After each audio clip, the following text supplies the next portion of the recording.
오늘 우리에게 주시는 하나님의 말씀은 마태복음 28장 1절에서 10절 말씀입니다. 우리 교독하도록 하시겠습니다. 제가 먼저 읽고 한 절씩 교독합니다. 안식일이 다 지나고 안식 후 첫날이 되려는 새벽에 막달라 마리아와 다른 마리아가 무덤을 보려고 갔더니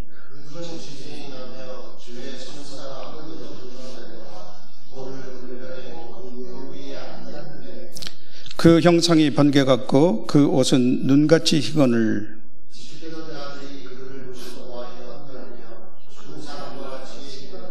천사가 여자들에게 말하여 이르되 너희는 무서워하지 말라. 십자가에 못 박힌 예수를 너희가 찾는 줄을 내가 아노라.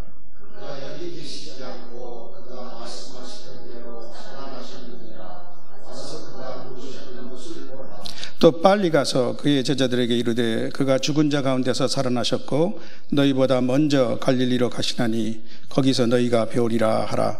보라, 내가 너희에게 일렀느니라 하거늘.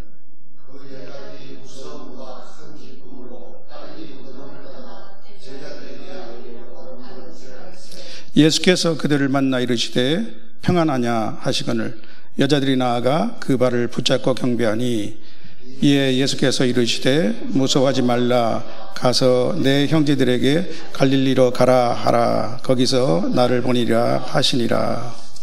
아멘. 이스라엘 성지 순례 코스에는 예루살렘에 있는 무덤 교회가 있습니다.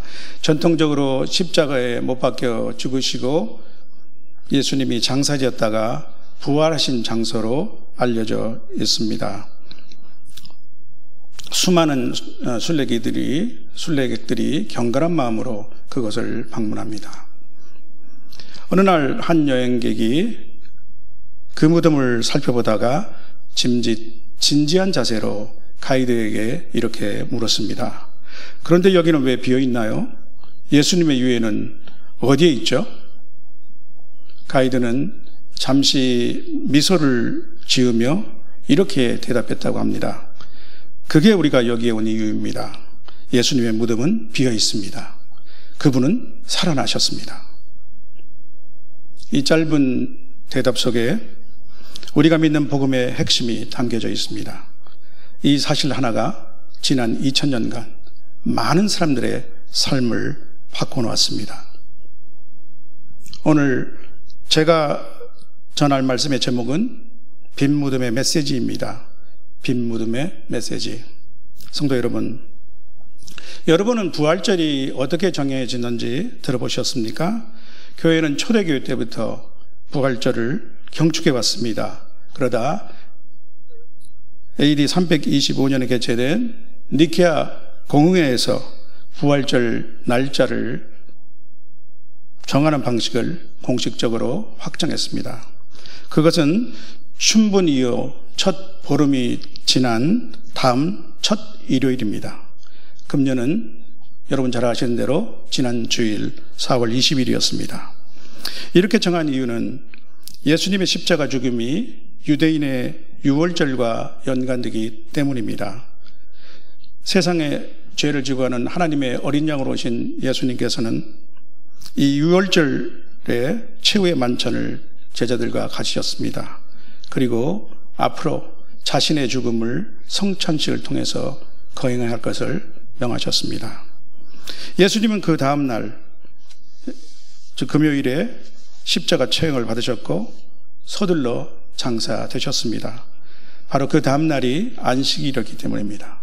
그리고 장사된 지 사흘이 되는 날 일요일 새벽에 부활하셨습니다. 죽음으로만 보면 2박 3일의 일정이죠. 태음력인 유월절은 니산월 14일로 보름달이 뜨는 날입니다. 우리로 말하면 정월 보름날이죠.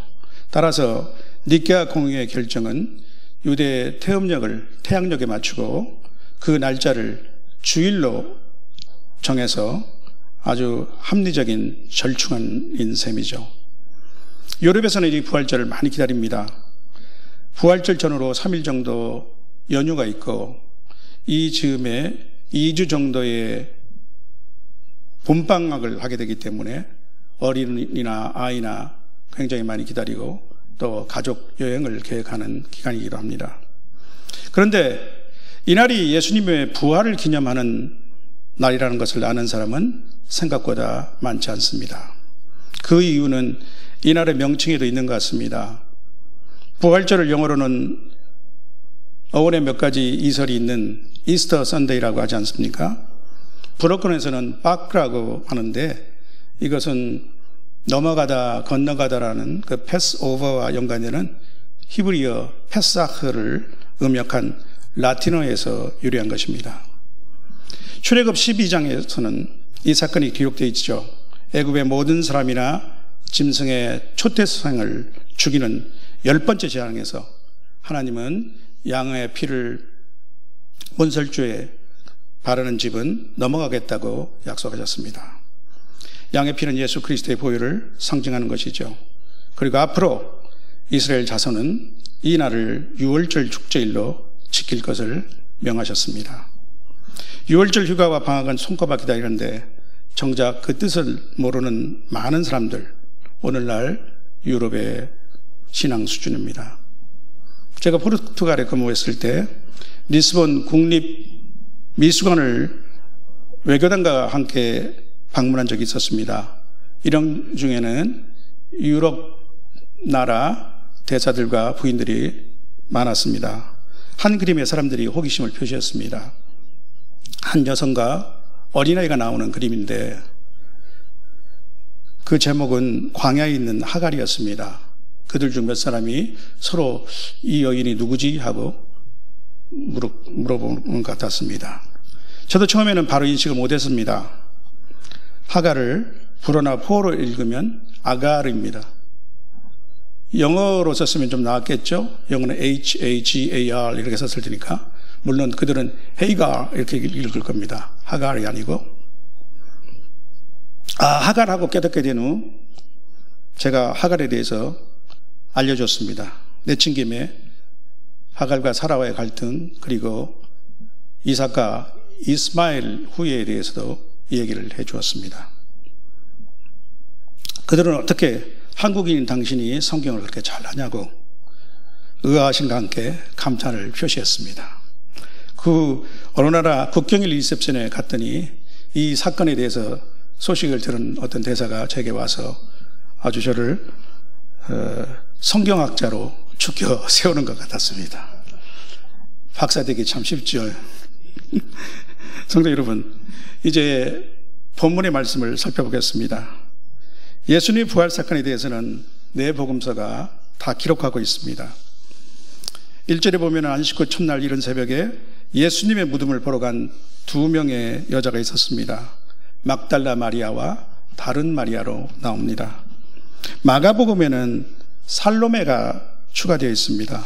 살로메는 세베대 아들이라고 불리는 야고보와 요한의 어머니, 그러니까 그 원조 치맛바람의 주인공으로 보기도 합니다.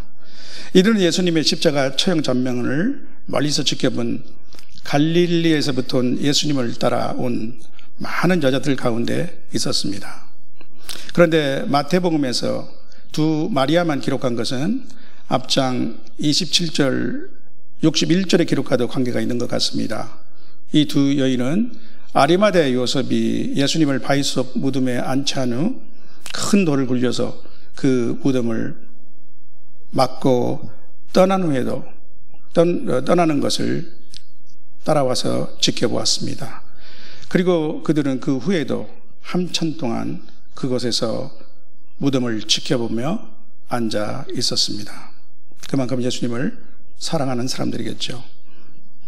안식일을 보내고 예수님의 무덤을 찾아가는 여인들의 심정은 어땠겠습니까? 그들은 슬픔과 좌절 속에 있었을 것입니다. 예수님이 그렇게 처절한 처형을 당했어야 하는 이유를 알 수가 없었고, 또 그때 옆에서 지나가며 빈정거리는 사람들의 말은 지금도 야속하고 속이 뒤집히는 고통을 줍니다. 3년간 예수님을 따라다니며 목격했던 여러 장면들을 기억할 때 예수님이 돌아가신 것이 더욱 안타깝고 허망합니다. 그런데 그 여성들 앞에 큰 지진이 나며 주의 천사가 하늘로부터 내려와 돌을 굴려내고 그 위에 앉았습니다. 이 장면은 나머지 다른 세 복음서에는 기술되지 않았습니다. 여자들 앞에 이미 무덤 앞에 돌은 굴러져 있었던 것으로 기록되어 있습니다. 마가복음에서는 예수님의 시신의 발을 향유를 들고 무덤을 찾아가는 여인들은 자기들끼리 누가 우리를 위해서 무덤에 그 큰 돌을 굴려줄 수 있을까를 걱정하게 됐습니다. 마태복음 본문에 큰 지진이 났다는 것은 하나님의 임재나 성령의 강력한 역사가 있다는 것을 기술하는 방식이기도 합니다.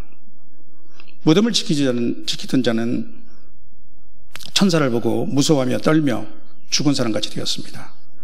죽었던 예수님은 무덤에서 일어나셨는데 지키는 자들은 죽은 사람같이 된 것입니다.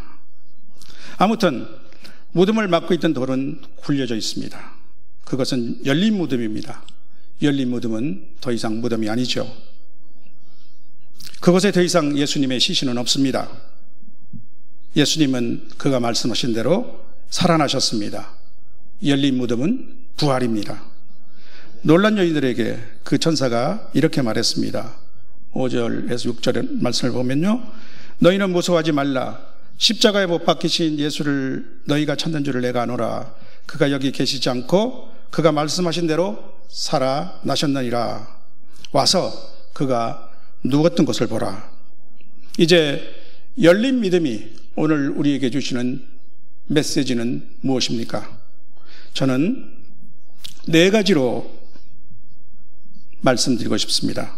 첫째로, 슬픔과 절망을 묻고 기쁨과 소망이 솟아나는 반전입니다. 이 여성들이 예수님의 무덤을 찾아왔을 때 그들의 심정은 슬픔과 절망이었습니다. 그러나 예수님이 살아나셨습니다. 우리가 자신의 제한된 경험과 지식 속에 갇혔을 때 우리는 힘을 잃고 낭망할 수 있습니다. 그러나 빈 무덤은 살아나셔서 지금도 살아계신 주님을 가리킵니다. 그분은 지금도 하나님 보좌 우편에서 우리를 위해 간구하시는 영원한 살아계신 중보자이십니다. 혹시 실망 가운데 계신 분이 있습니까? 내 능력으로는 도저히 탈출이 불가능해 보이는 한계 상황에 묻혀 있는 것 같습니까? 빈 무덤은 아직 끝이 아님을 보여줍니다. 죽음을 이긴 부활이 있습니다. 부활하신 주님처럼 당신은 일어날 것입니다. 부활하신 주님은 당신의 손을 잡아 주실 것입니다. 일으켜 세우실 것입니다. 둘째로, 빈 무덤은 하나님의 약속의 성취입니다. 마태복음에 의하면 예수님은 적어도 3차례 분명하게 자신이 고난을 받고 죽은 지 사흘 만에 다시 살아나실 것임을 말씀하셨습니다. 그러나 여인들은 물론 제자들까지도 이 말씀을 이해하지 못했습니다. 받아들일 수 없었습니다. 이해하지 못하기 때문에 받아들이지 못한 것인지, 아니면 받아들이지 못할 말씀이기 때문에 이해를 못한 것인지 알 수가 없죠. 그러나 빈 무덤은 말씀대로 성취됨을 보여주시는 증거입니다. 하나님 말씀은 한마디도 그저 땅에 떨어지지 않습니다. 하나님은 선지자 이사야를 통해서 일찍이 이렇게 말씀하셨습니다. 비와 눈이 하늘로부터 내려 땅을 적셔서 소출이 나게 하며 싹이 나게 하는 것 같이 내 입에서 나가는 말도 이와 같이 헛되이 내게로 되돌아오지 아니하고 나의 기뻐하는 뜻을 이루며 내가 보낸 일에 형통함이니라. 이사야서 55장 10절 11절 말씀입니다. 또한 하나님의 약속은 얼마든지 그리스도 안에서 예가 됩니다. 고린도후서 1장 20절 말씀입니다. 셋째로, 빈 무덤은 사망 권세를 이긴 생명의 승리입니다. 무덤은 죽은 자를 두는 곳입니다. 그러나 빈 무덤은 생명의 승리입니다. 주님은 죽은 자들 가운데서 부활하셨습니다. 그래서 우리는 이렇게 승리의 계가를 부를 수 있습니다. 사망아, 너희 승리가 어디 있느냐? 사망아, 내가 쏘는 것이 어디 있느냐? 사망이 쏘는 것은 죄요 권능은 율법이라. 마지막 네 번째로 빈 무덤은 새로운 부르심과 소명입니다. 그 천사가 말합니다. 7절에 보면요, 또 빨리 가서 그의 제자들에게 이르되 그가 죽은 자 가운데서 살아나셨고 너희보다 먼저 갈릴리로 가시나니 거기서 너희가 배우리라 하라. 당시 히브리 사회는 말할 것도 없고 로마 그리스 문화권에서 여성들의 지위는 매우 낮았습니다. 아리스토텔레스나 탈레스 등 누구의 말인지는 명확하지 않지만 어떤 그리스인 철학자가 했다는 말이 다음과 같이 전해 내려오고 있을 정도입니다. 나는 세 가지에 감사한다. 첫째는 인간으로 태어난 것, 둘째는 그리스인으로 태어난 것, 그리고 셋째는 남성으로 태어난 것이다. 히브리 사회에서는 여성은 사람들의 숫자에 들어가지 못했고 증언자로 인정받지도 못했습니다. 그러나 새벽의 빈 무덤을 가장 먼저 찾아간 이들 여성이었습니다. 그들은 거기서 부활하신 주님을 만났고 제자들에게 부활의 메시지를 전하는 임무를 받았습니다. 부활하신 예수님께 가장 먼저 경배를 하는 기쁨과 영광을 누리는 것이 그들의 것이 되었습니다. 하나님은 매우 초라하고 지위도 명성도 없는 사람들을 즐겨 사용하시기도 합니다. 천사들이 예수님의 탄생을 가장 먼저 알린 이는 베들레헴 근처에서 한밤중에 양을 돌보던 목자들이었습니다. 예수님의 12 제자 중에도 사회적으로 뛰어난 사람은 없었습니다. 바울 사도는 고린도 교회 성도들에게 이렇게 말씀했습니다. 형제들아 너희의 부르심을 보라. 육체를 따라 지혜로운 자가 많지 아니하며 능한 자가 많지 아니하며 문벌 좋은 자가 많지 아니하도다. 그러나 하나님께서 세상에 미련한 것들을 택하시사 지혜 있는 자를 부끄럽게 하려 하시고 세상에 약한 것들을 택하사 강한 것들을 부끄럽게 하려 하시며 하나님께서 세상에 천한 것들과 멸시받는 것들과 없는 것들을 택하사 있는 것들을 폐하려 하시나니 이는 아무 육체도 하나님 앞에서 자랑하지 못하게 하려 하심이라.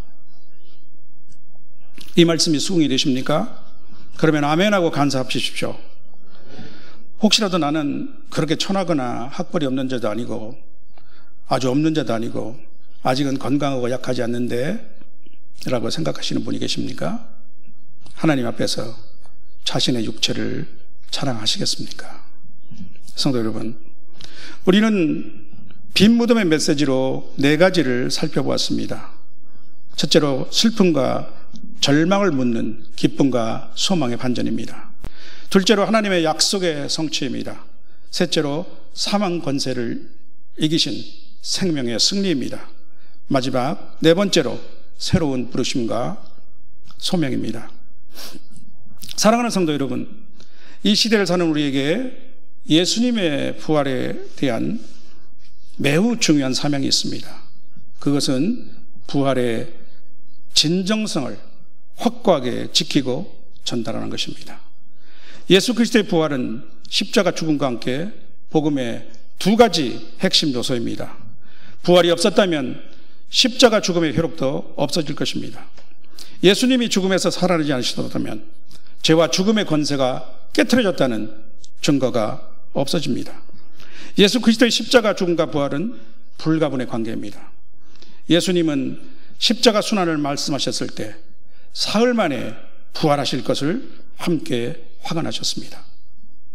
사도행전만 살펴봐도 무려 21개 이상의 구절에서 예수님의 부활을 직관적으로 언급하고 있습니다. 사도들은 예수 십자가 죽음과 부활의 증언자였습니다. 사도들이 그렇게 힘있게 복음을 증거하게 된 것은 예수님의 부활이 있었기 때문입니다. 그러나 사탄은 어떻게 하든지 복음으로 사람들이 구원받는 것을 방해하려고 애를 씁니다. 현대에 들어와 그 집중 공격 포인트는 부활이 되고 있는 것 같습니다. 예수님의 십자가 죽음은 확고한 역사적 사실로 부인하기가 어렵고 완전히 그렇게 인정되기 때문입니다. 20세기에는 역사적 예술을 주장하며 성경의 소위 탈신화를 주장하는 신학자들이 생겨났습니다. 그 대표적 인물이 루돌프 불트만입니다. 루돌프는 사슴은 참 아름다운데 이 루돌프 불트만 이름도 참 그렇습니다. 그는 복음서의 기적들과 부활 등 초자연적 사건은 고대인의 세계관에서 나온 신화적 표현이다. 따라서 이를 현대인의 실존에 맞게 재해석해야 한다고 주장합니다. 복음의 실질적 메시지를 현대 세계에 맞게 전달하기 위해서랍니다. 현대 신학의 과면을 쓰고 복음도 하나님의 말씀인 성경도 사실상 해체하며 껍데기만 남기려는 궤변입니다. 속임수입니다. 그런데 문제는 이 어리석은 이론에 동조하여 부활을 몸의 부활이 아니라 다른 것으로 해석하는 주장들도 있습니다. 그중 하나가 성경적 부활입니다. 예수님의 부활이 역사적 사실이 아니라 제자들의 마음속에 신앙의 각성으로 살아있다는 것이죠. 마치 이수신 장군이 우리 마음속에 살아있다는 식입니다. 또한 영적 부활입니다. 예수님은 육신이 아니라 오직 영으로 부활하셔서 하늘에 계신다는 것입니다. 1997년 말에 캐나다 최대의 개신교 교단인 캐나다 연합교회 총회장으로 선출된 빌 필립스라는 사람이 있었습니다. 그는 기자회견에서 자기는 예수의 육체적 부활 등 예수에 대한 전통적 교리를 문자 그대로 믿지 않는다고 말했다고 합니다. 문제는 이런 발언을 듣는 사람들이 그를 지지하고 있다는 것입니다. 이들은 오히려 자기들이 성경을 더 잘한다고 착각하고 있습니다.